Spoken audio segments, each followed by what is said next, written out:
कहिनु बा दुगो बा दुगो नहीं हां तोरा एगो ही बा हां लकत नहीं खे एगो ही बा ना हां नीचे वाला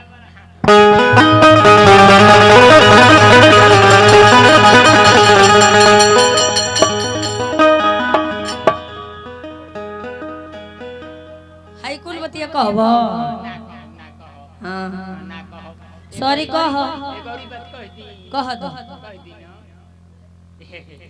ये खाली हमनी के झरिया धनबाद जात रहनी या प्रोग्राम देवे खातिर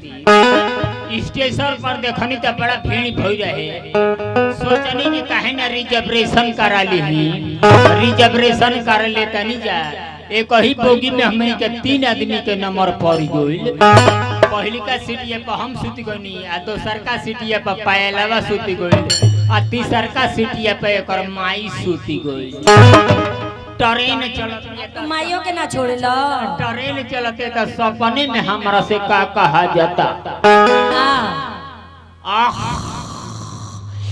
माल काटे के मन करता तले तो सर की सीटिया पर से ही का कहतिया आह केहू रोकले बा जब ई बतिया सुननी त जाके मुकदमा शुरू कर दिहनी तले तीसर के सीटिया पर से कर माई कहतिया आह हम ये सही रही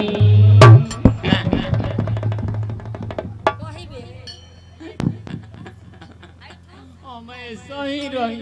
अब फुटा गई नो वही से हम कहत रही छोड़ दो माई के तू ना छोड़त रहुए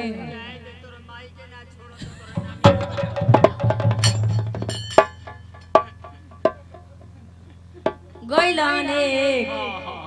एगो गइलन आ गइलन ए पायल बोलो खड़ी होकर भगवान का नाम लो कैसे लिए जाता है कैसे जैसे कहूँगा वैसे ही भगवान का नाम लेना है अच्छा बोलो रघुपति राघव राजा राम रघुपति राघव राजा राम ना तू कहो कि जेल के अंदर आस्था राम जेल के अंदर जग जीतन राम अच्छा छोड़िए एगो बात कहीं किसी एगो ना ना ना ना ना ना एगो प्रश्न का और उत्तर बताओ पूछ तो तेरी चू ए जान बजाओ रे तेरी चू मेरी छान आज तेरी मेरी लान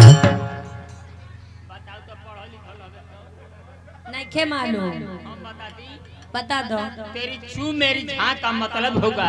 कि तेरी चूड़ियों के झंकार से मेरा झांझर दिल टूट गया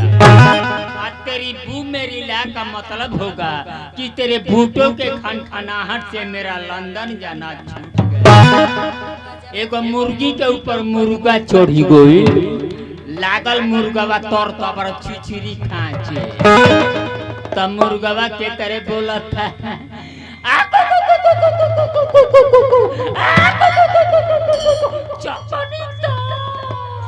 तब मुर्गिया के तरह बोलतिया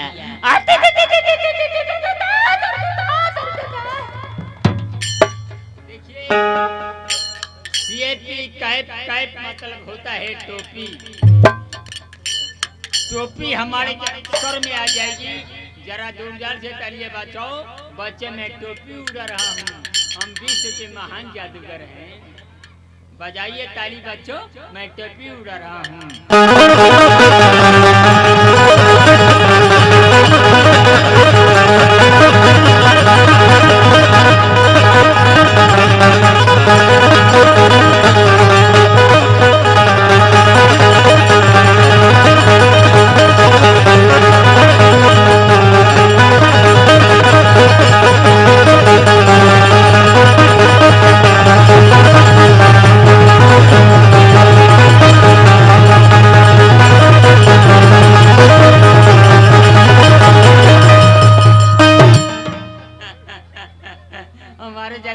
का महान जादूगर नहीं देखे होंगे।